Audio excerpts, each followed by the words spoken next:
হিস্সা আদায় করে দেওয়া হবে। আল্লাহ নবী যেভাবে বলেছেন তুখাযু মিন আগনিয়াইহিম ওয়া তুরাদ্দু আলা ফুকারাইহিম, বড় লোকের সম্পদে থেকে যাওয়া গরিবের হিস্সা আদায় করে পাই পাই আমরা গরিবের কাছে তুলে দেওয়ার অঙ্গীকার করছি।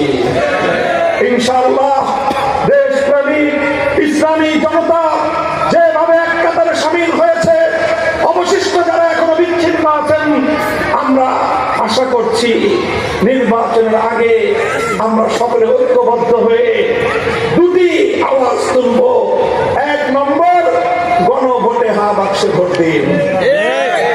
2 নম্বর, প্রতিটি আসনে সম্মিলিত দলগুলোর পক্ষ থেকে আসন সমঝোতার ভিত্তিতে যাকে যেই আসনে যেই প্রতীকে মনোনয়ন দেওয়া হবে, ঐক্যবদ্ধভাবে সেই প্রতীককে বিজয়ী করতে হবে। প্রস্তুত থাকবেন তো আপনারা?